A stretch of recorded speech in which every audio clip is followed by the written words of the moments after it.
Welcome to the fifth and final episode of Season 1 of the Breaking the Boundary podcast by No Limits Productions. Joined today by Bryce. You're familiar with Bryce. He's been on a couple episodes previously. Bryce, how you doing today, man? Doing well. How about you? I'm doing great. It's been a great week. Yeah. The semester's winding down, and I've been getting to thinking lately about what comes after college. So a big question that we all have after college is, what the heck are we going to do money-wise, right? Mm-hmm. So when we start thinking about like how the education system has prepared us to become successful adults, I often think about how I don't really know, like I'm a finance major. I should know a lot of things that I don't know when it comes to my personal finances. How do you feel about like your general knowledge of your personal finances? I know that's a bit of a weird question, but I would say that I'm not super confident in my knowledge of personal finance, but I would say that I have a decent amount of financial literacy, and I think that if I was thrown into the adult world right now, that I could survive for a decent amount of time. See, that's the word that I come to when I think about how financial literacy is approached in the United States: survival. Mm-hmm. They want to make sure that we can produce students that can survive, but like we need to be able to thrive when it comes to financial knowledge, financial literacy. So I have some statistics that are really crazy. So only like 34%. There's a big five question that general financial literacy scholars think of whenever they think of financial literacy. It's questions about interest rates, inflation, bond prices, financial risk, and mortgage rates. Currently, only 34% of American adults can answer those five questions, which is crazy, because those are all things that are integral to being successful adults in the United States when it comes to managing your personal finances. And I've always wondered, like, how did we get to this point? Like, how did we get to the point to where only 1 in 3 American adults can say with confidence that they're financially literate when it comes to 5 of the main things that can make a person financially literate? And this comes in a time when like 70% of students say they're going to take out loans for college. And Bryce, I know you know the problems that can arise whenever we have people that don't know how to manage personal finances also leveraging when it comes to student loans. It's just insane the amount of problems that can come about because of this. Like, but this week we had 2 great guests for the podcast. Dr. Patel, who you're familiar with, and Dr. Al-Bahrani from Northern Kentucky University, and these guys have written some incredible research when it comes to financial literacy, when it comes to expanding the financial knowledge, broadening it across racial wealth gaps, things along those lines. So I really think our listeners are going to enjoy hearing from them. So we're just going to go ahead and kick it to the interview, and we'll talk to you guys in a little bit. You're really going to enjoy this. Hey, everybody. Welcome to episode 5 of the Breaking the Boundary podcast. I'm joined today by 2 very special guests, Dr. Patel from University of Kentucky and Dr. Al-Bahrani from Northern Kentucky University. We're honored to have 2 great guests from the Commonwealth. Guys, love to give you a chance to introduce yourself further, a little bit about what you do, what you've researched. I'll get started. My name is Dr. Patel, Darshak Patel. I'm a senior lecturer of economics and the director of undergraduate studies at the University of Kentucky. So more recently, my research has focused on how to improve economic education within a classroom. So to provide tools and resources that would make a teacher successful within an economic classroom. Then I've done a little bit of work on financial literacy with Dr. Al-Bahrani, who will pretty much tell you a little bit more about that side of the research when he introduces himself. Trevor, thank you for having us. Dr. Abdullah Al-Bahrani from Northern Kentucky University, an associate professor of economics and also the director for the Center for Economic Education, where we focus on increasing access to and increasing the quality of financial literacy and economic education. So my research is in that area, and we're working really hard to increase the amount of financial literacy that happens in the Commonwealth right now. That's one of our biggest initiatives. That's awesome. So you guys are especially qualified to speak on financial literacy. I'm sure our guests are really going to appreciate this conversation. Hopefully we can make a positive impact.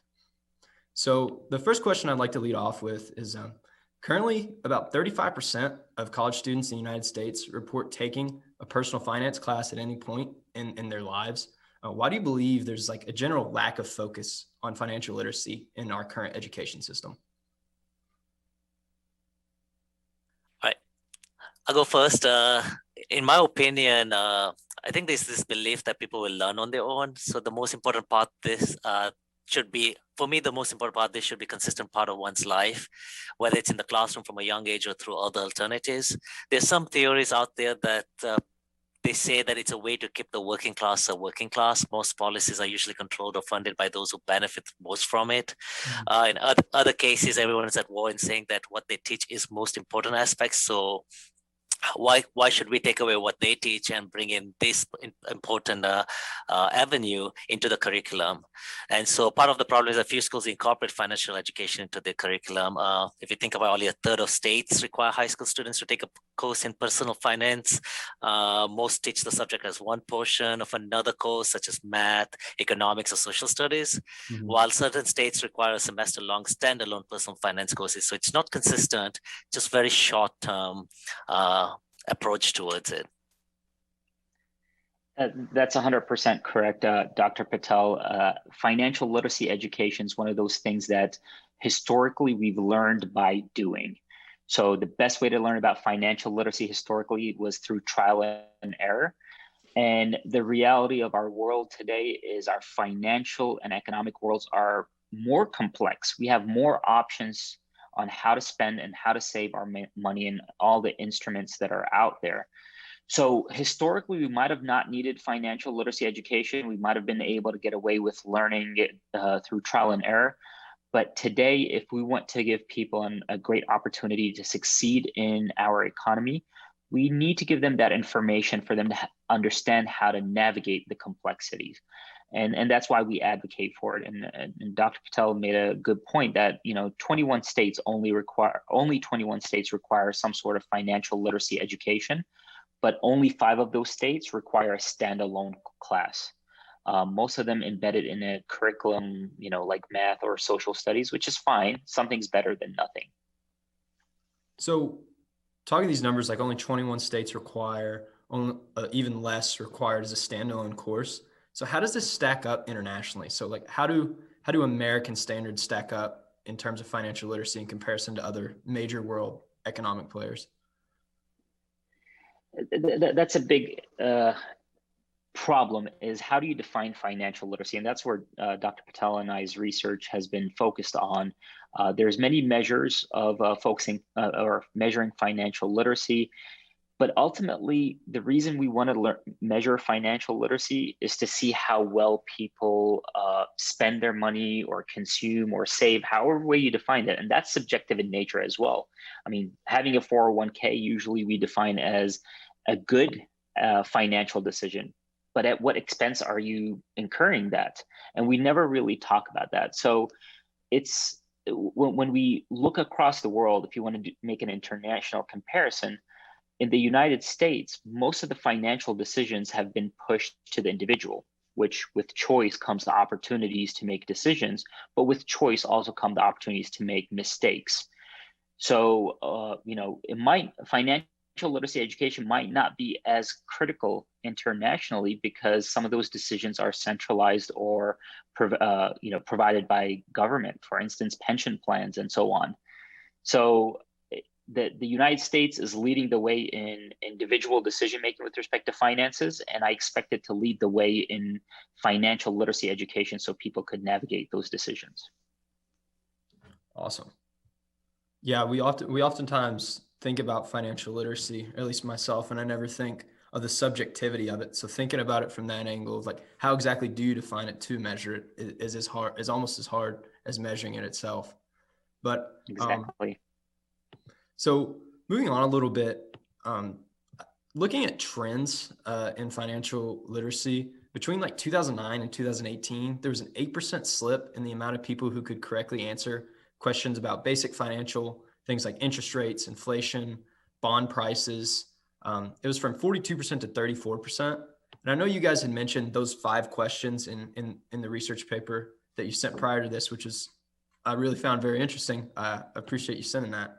But what do you think is leading to this slip in financial literacy over the past decade or so? I'll go first.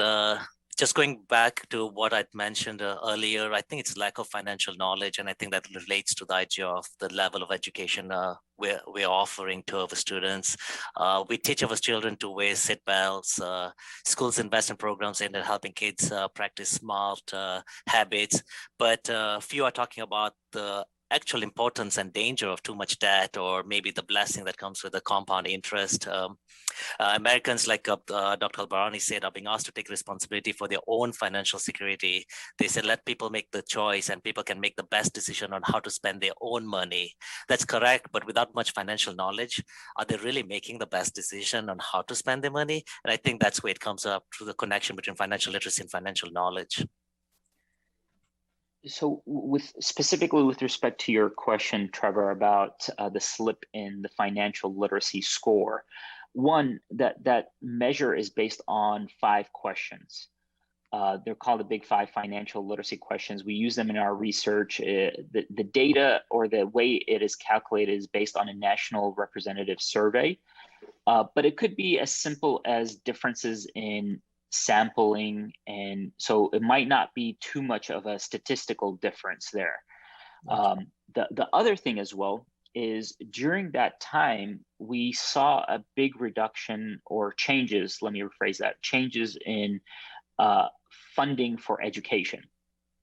And this relates to our research, Dr. Patel and I's research on access to financial literacy education. We often say that people have access to financial literacy education as if it's one thing, right? But financial literacy education could vary in quality of the instruction, in the quality of the curriculum, in the quality of the intensity of the program.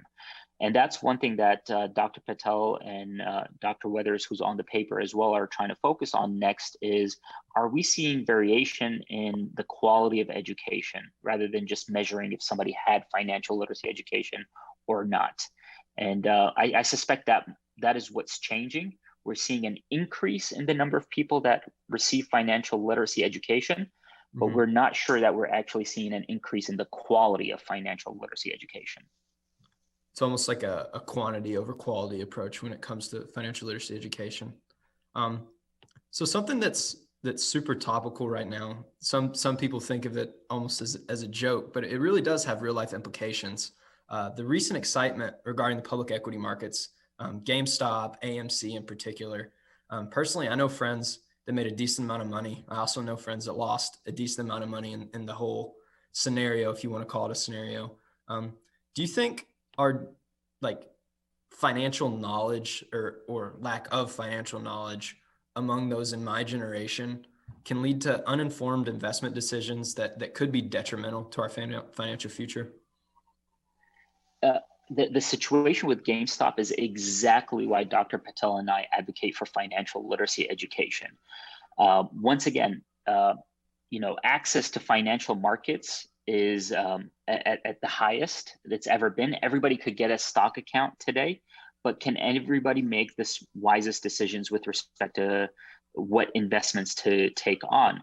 And what we saw with GameStop is exactly the issue. People were uninformed, did not know what to do, and it allows for herding effects, speculation, which all lead to bubbles. And in bubbles, some people make a lot of money, but a lot of people get hurt. Financially, specifically here. And that's why we need, financial literacy education, because first discussion when it comes to investing in my classes is don't pick one stock.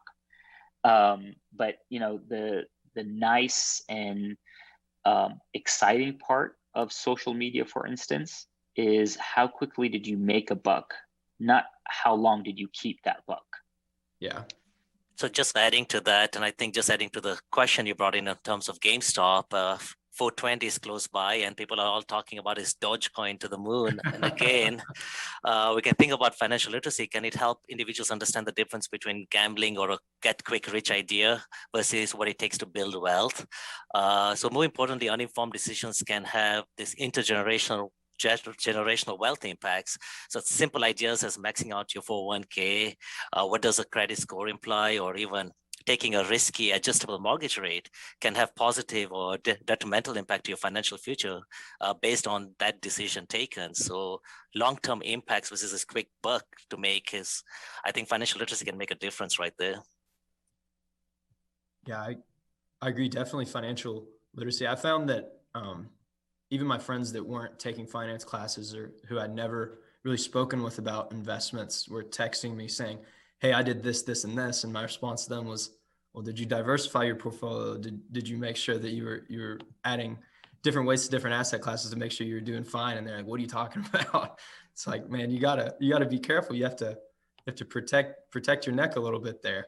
But so when we're talking about the results of insufficient financial knowledge, insufficient financial literacy, I know particularly my generation is facing a time of rising education costs, which is leading to rising student loan costs. And we're also in a time with COVID, coronavirus, uncertain job prospects. So what are some of the dangers in our situation to being financially illiterate, and what problems can come out of when young people do not know how to manage their personal finances? Like what are the bad outcomes that we could be facing?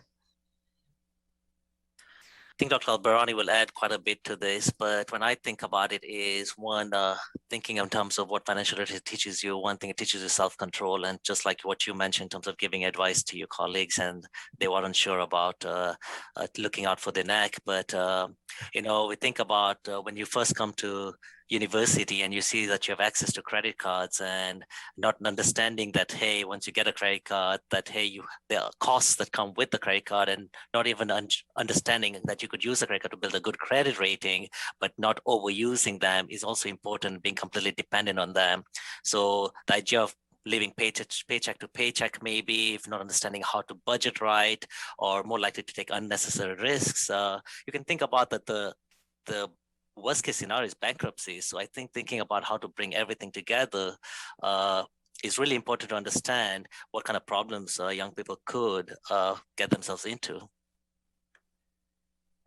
Really great points, Dr. Patel. I have a couple of viewpoints here. First of all, the issue with student loans and navigating the student loan market. We have outsourced financial literacy education to parents, right? And ask parents to do all the teaching.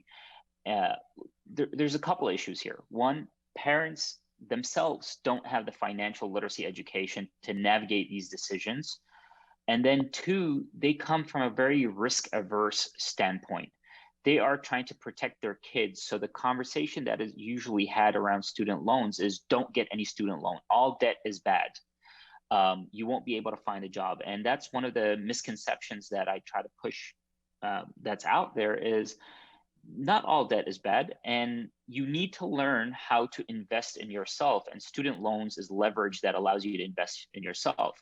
The issue with respect to student loans is a lot of people are taking out student loans without asking, what's the interest rate? What's the repayment? What is the fine print? And nobody really knows that. And by the time they graduate, they've accumulated more debt than they had intended to, which is exactly what Dr. Patel just said. The other thing is with respect to job prospects, right? You want to make sure that the student loan debt that you're incurring are in line with the potential for your jobs when you graduate. And a lot of people don't invest in learning about the careers and about the job prospects that are out there before picking a major. And I'm not saying pick a major just for the amount of income you make, but I'm saying it's important for you to know the potential of the labor market when you graduate. And, that's as simple as understanding unemployment rates, right? Mm-hmm. What's the labor market looking like? So I don't think student loan debt is the issue. It's not understanding student loan debt that is the issue. Yeah, that's a very good point, because student loans, as you said, is a great way for people to invest in themselves, as long as they're done responsibly and in a way that won't hinder, like, I hate to put it in business terms, but won't hinder like your own cash flow in the future. So speaking of we touched on the results of insufficient financial literacy. So I'd like to talk a little bit more now about the benefits of financial literacy and the benefits of a proper financial education to students. So what are we've talked about the negatives. So what are some of the positive benefits that students can reap from having consistent personal finance courses across their education and having a real like a multifaceted approach to financial literacy? The research, so to anchor it on research, the research has shown that students that go through financial literacy education on average have higher credit scores. They're more likely to not extend themselves with respect to student loans. Also, and this is where our research is going, is their life after college. If you make better choices while you're in college, then you're going to be more labor mobile, and therefore go to the places where you are rewarded higher. One of the biggest issues or concerns that I have is without that financial literacy education, people become tied to their local geography. So we've seen that financial literacy education improves that decision-making. But most importantly, once again, these are subjective measures. Having a high credit score is a subjective measure. It could be good or bad depending on how you look at it. But what we're interested in seeing is if increasing financial literacy education allows people to feel better, right? Because ultimately that's what it comes down to. And what we see is increasing financial literacy education increases financial literacy and also decreases financial anxiety. Yeah, that's very true. Dr. Patel? Yeah, just adding to that, and I really focus also with a few of my students in terms of talking about how the benefits of this personal finance education are naturally passed down through generations.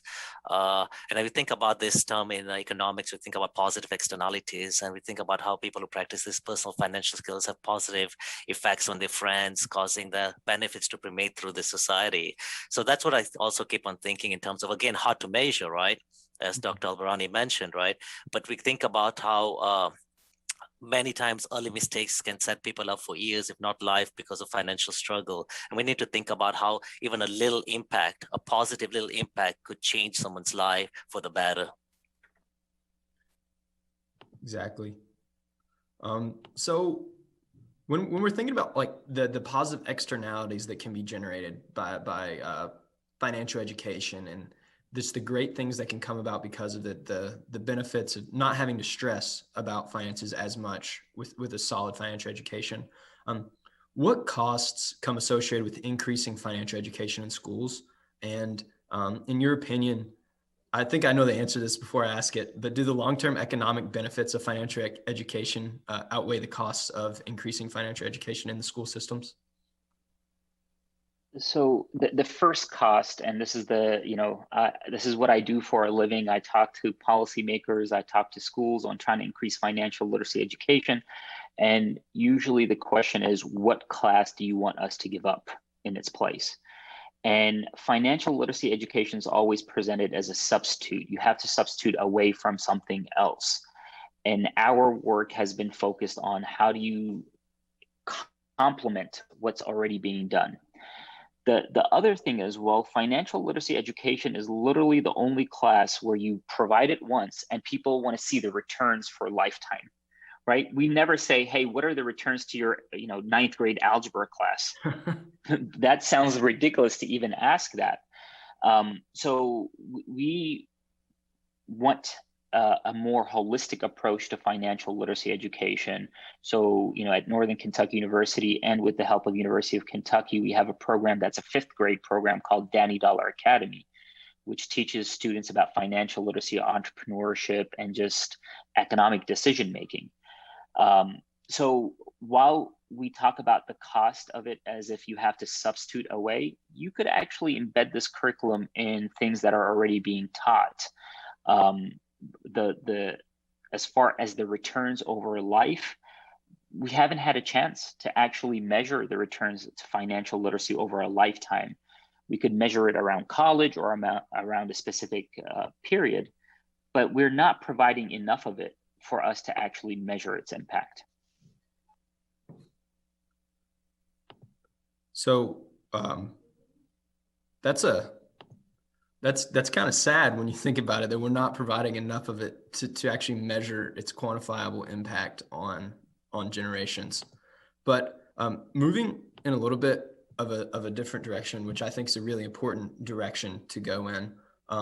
We mentioned that there's a general, whether it's statistically significant or not, there was a slight decline in financial literacy in the past decade. So how does the financial literacy gap stack up across different demographics like race, gender, and economic status? So this was something that Dr. Al-Bahrani, Dr. Weathers, and I worked on this paper. So this paper is titled Racial Differences in the Returns of Financial Literacy Education, published in the Journal of Consumer Affairs. We find that evidence that whites tend to have a higher financial literacy score relative to the minorities, and find that financial literacy increases with participation in financial literacy education. More importantly, the benefit of this participation in financial literacy education is higher for whites than minorities. So just to kind of give you some numbers to that, what we find is the returns to financial literacy education are higher for whites than minorities. Whites score around 6.9 to 11.3% higher on financial literacy measures. That's based on our research. And we also find that financial literacy education increases the knowledge by around 2.5% for minorities and around 3.7% for whites. We also saw that males tend to score much higher than women when it came to the same criteria as well. And the question usually we get is, why is the financial literacy education returns to financial literacy education higher for whites than it is for minorities? And it goes back to that same question that we had initially. In our paper, we're only able to identify if somebody had financial literacy education. We cannot identify the quality of that education. So if quality of education provision varies by school district, which we know that's the case, if it varies by income of the school district, which we know that's the case, which is also correlated with race, then it's possible that financial literacy education that is being provided in predominantly Black school is of lower quality than that is being provided in white schools. Now, we don't have a way to measure that. That's our hypothesis and our future research.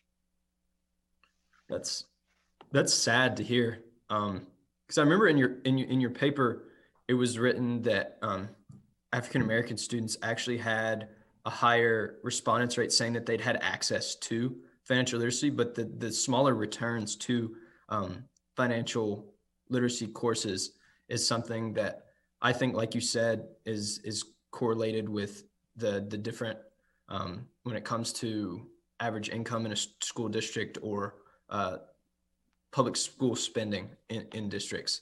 But talking about the gap when it comes to specifically when it comes to wealth versus not having wealth, in states where there's a personal finance content is not required for graduation, there's a 16-point gap in access to personal finance education. So basically, where states don't require it for graduation, students are like basically 20% less likely to get that financial education. And 72% of children in wealthier communities have access to personal finance courses, but that drops to 56% in the lower to moderate income communities, kind of like we just mentioned. So this really is a fundamental issue for the future of our country. So why do these gaps and why do these disparities not get the attention that they deserve at like the national level or when it comes to public school funding? So, and this has a lot to do with what our state is going through right now, state of Kentucky. So I'll try to tie it back to that. But I think most states are starting to recognize that we need financial literacy education, and they're trying to implement it to even the gap, right? That's the, well, first increase the financial literacy and hopefully increase it for all, so that the gap narrows between those with resources and those without resources. Unfortunately, when it comes to policy making, I'll give you the example of the state of Kentucky, when the financial literacy mandate, and a lot of people don't know this, but starting with the class of 2021, every high school student has to have a financial literacy program by the time they graduate in the state of Kentucky. But when that legislation first went through the legislator, it was supposed to be a class, okay? And what ended up happening is the legislative process kind of diluted it, and it came out on the other side as a financial literacy program. Well, it's still unclear. What do we mean by financial literacy program? Is that a one-day course? Is that a 1-hour course? And what we will start to see is a lot of variations between the schools that have resources and the schools that don't have resources. The ones that have resources are going to implement high quality financial literacy education. The ones that don't are going to implement lower quality financial literacy education. So I expect that the gap of financial literacy in the state of Kentucky will increase. And therefore, if it has impacts on the wealth gap, we should see the wealth gap even increase more. So this is an example of a policy with good intention, but is not implemented in a way for it to be successful. And I worry that 5, 10, 20 years down the road, you look back and say financial literacy education doesn't work, when in reality it's just because it wasn't executed well. How can we, like, the legislative process, the bureaucratic process is really, I mean, it's a super long process. It's super complicated. How can we make sure that we're executing plans like that better? Like, how can, obviously I'm not a politician. You talk with policymakers, but why does something that's so well-intentioned start out as such a good plan, go through this process and come out the other end so inefficient? Like it's frustrating, honestly, to hear. It's the same with most legislation. The funding was not available. So the good intention policy was to increase financial literacy education, but to do that, you have to fund teacher training. You have to think about how to get teachers qualified to teach this content, how to buy the curriculum, and it's not available. So instead of making it mandatory, they made it optional, and therefore it's going to have consequences. But Dr. Patel will tell you this is the problem with a lot of policy. Good intention, but funding is required. Yeah, I would relate back to something that you would learn in the economic classes, opportunity cost. And everything ties back to the idea of opportunity cost. And when they think about what do we need to give up, then every agenda becomes more important than what they wanted to pass. Opportunity costs. I remember that from my 201 class, Dr. Patel.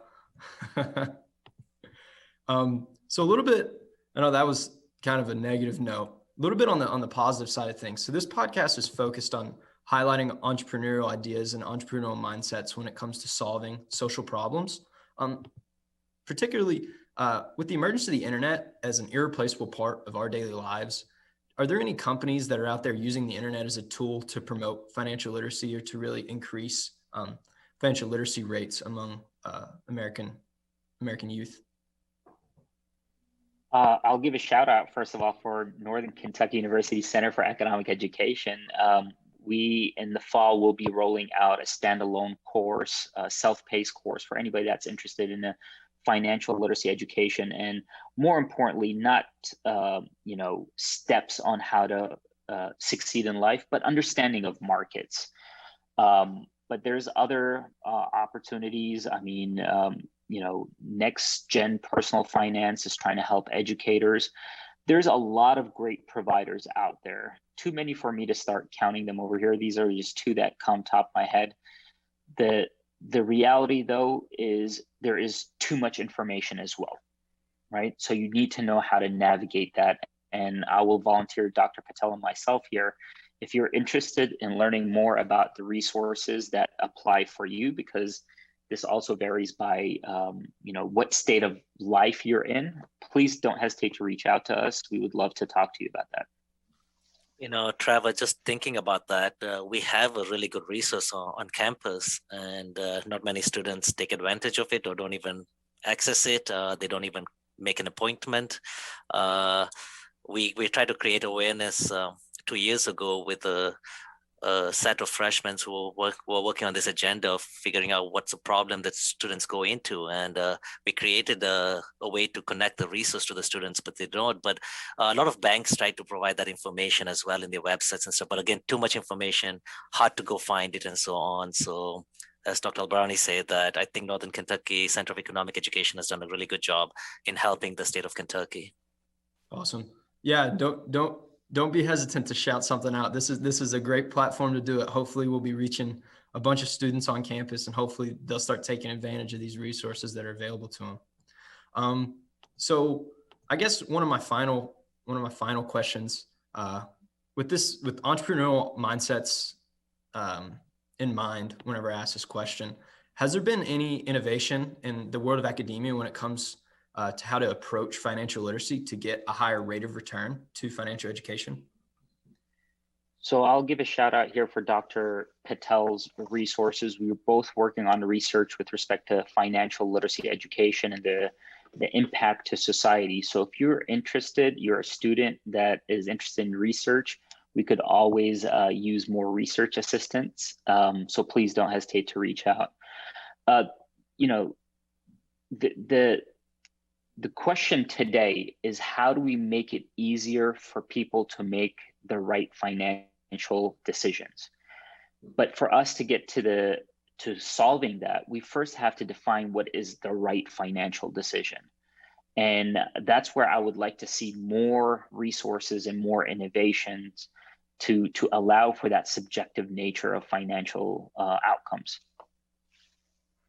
Yeah, just adding to Dr. Al-Bahrani, feel free to definitely reach out to us for any research opportunities. 100% we want to work on this and see what the data says. But I think a good innovation, which Dr. Al-Bahrani mentioned a little bit ago, was the Denny Dollar Academy. And I think that's doing really well.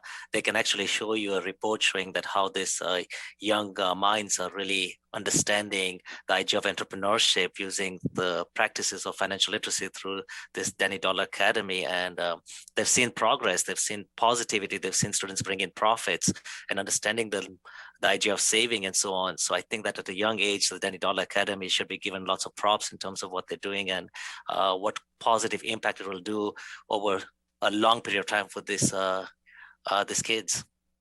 That's awesome. Hearing about innovations like that really give you hope for the future of Kentucky, hearing about all these kids coming through with greater financial knowledge than the students that came before them. But one final question that I have for you guys. Like I said, the podcast is focused on entrepreneurial mindsets. And when you think of entrepreneurship, you often think business decisions, but what you often don't think is conflict resolution, which is a really important part of entrepreneurship. So this is kind of a tough question because I don't know too many people out there that are opposed to financial literacy, but what would you say to someone that is opposed to implementing financial literacy courses in schools? Like someone that says, oh, these classes won't benefit the students as much as something else would. So I hear that all the time in my day-to-day job. And it is difficult because once again, people assume that it's substitute. If I teach you financial literacy, then I have to take biology away or algebra. But with innovation, with ways of embedding curriculum in what you are already doing for educators or school districts, you could weave in financial literacy education into any curriculum, but you have to train the educators. So the line of advocacy that we are pushing for is how to increase teachers' capabilities. And, for us, we're doing it through the Center for Economic Education. We have a summer teacher training program. It's free for educators in the state of Kentucky. It's a 4-week program, teach you the curriculum, the content, and then tell you of different ways to embed it in what you're already doing. So usually the pushback is, we understand your concern, right? The response, we understand your concern, and this is how to do it the way we want to do it. So when we think about innovation, we think about is taking something that exists and how can you do it better? And when you think about how you can take it better, you want to pinpoint what is wrong with it before you can make it better. And I think when it comes to financial literacy, is first, there's a lot of information asymmetries going around that you first have to clear that out and kind of show that, hey, this is the problem. And if we fix this, this is how it's going to get better. And like Dr. Al-Bahrani said, one example is training to teachers. Until we cannot get this information across the board at at a level where everybody understands the importance of financial literacy in this case, I think it makes it difficult to start innovating and getting backing for resources that someone will come say, like, I'll support you. But I think that when the more and more innovative you get with this, and the more you show that, hey, this innovation actually creates wealth, I think then you can find individuals to back you up and so on. Awesome. Well, this conversation has been great. I think this interview is going to do a lot of people a lot of good, hopefully. Hopefully we can get these episodes produced and edited and out soon. I look forward to connecting with you guys again sometime in the future. But thank you, Dr. Patel. Thank you, Dr. Al-Bahrani. Shout out Northern Kentucky University. Shout out University of Kentucky. We're doing a lot of good for the Commonwealth. So thank you guys, and hope to talk to you soon. So we'd like to thank Dr. Patel and Dr. Al-Bahrani from the University of Kentucky and Northern Kentucky University, respectfully. Great conversation, great information that they had for us.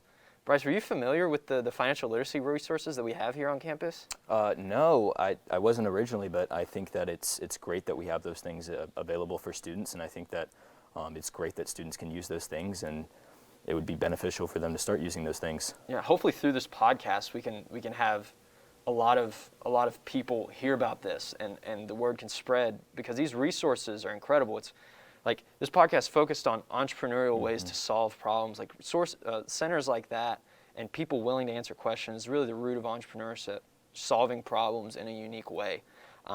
So I'd like to talk a little bit more about financial literacy before we close things out. And I know we were talking earlier about like a personal balance sheet when it comes to like debt and liabilities and assets. Can you elaborate more on that?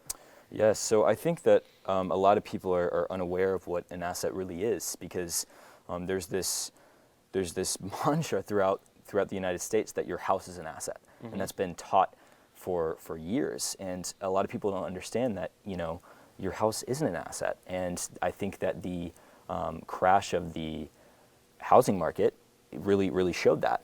And I think that it's important that people really understand how to read a balance sheet and understand, what's putting money in their pocket and what's taking money out of that. And I think that really understanding that now, as you're making decisions as a college student, as you're, engaging in maybe buying student loans, or, buying a car, not in cash, just buying a car with payments regularly. I think that it's important that you really understand those things before you get put in those positions, so that you know how you're going to handle them in the future, or even if that decision is best for you.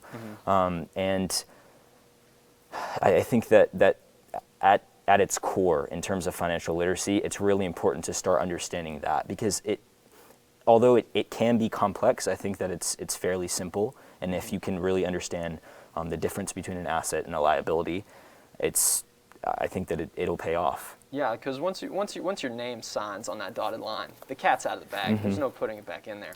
So making sure that you're well informed before you make a major financial decision, whether that is deciding to take out a mortgage on a house or to take out a loan to purchase a car, it's really important, because when it comes down to it, our generation, those ages 18 to 34, we have the highest rate of financial stress out of any generation. We have 63% of people like us that are stressed financially, and 55% of us experience anxiety when it comes to finances. And that's just not sustainable, and that's not healthy. It's not. And I think that, it's really important to understand that it's not about how much money you're making. And a lot of students, want high-paying jobs. It's more about how much money you keep, because how much money you keep and how informed you are in terms of finances, that's really going to pay off not only financially, but of course for your stress and your happiness. You won't have to worry about how much money is in the bank. You won't have to worry about paying these bills if you already are making well-informed decisions. So just to conclude, financial literacy is super important, especially among those in our generation, when we're faced with all these options financially, whether that's credit cards, housing, cars, paying for school with loans, our generation generally is a little bit less informed than prior generations and more stressed than generations. And I think those go together. So if we can get our generation to become more financially literate through innovative programs, through utilizing the internet as a tool for financial literacy, I think we can really start making a dent in this issue and bring about real change in our communities, which is really the purpose of what we're doing here. But just to close out the first season of the Breaking the Boundary podcast, presented by No Limits Productions, I'd like to thank all of our production staff that we have here, including our head of digital media. We got Trace up there. Trace, come out here on camera real quick if you can. We'd like to tell you thank you on camera. This is the guy. This is the guy that makes all the magic behind the scenes. Titan of production. This is the emperor. Nothing goes off without him. So we'd like to tell him thank you. It means a lot. Thank you, Trace. He's graduating, so we'd like to give him a shout out. Congratulations on getting that degree. You're going to go do great things. But from Bryce and from myself and from Trace and all the rest of our production team that's done such a great job this season, we hope to talk to you soon, and thank you for tuning in. Thank you very much.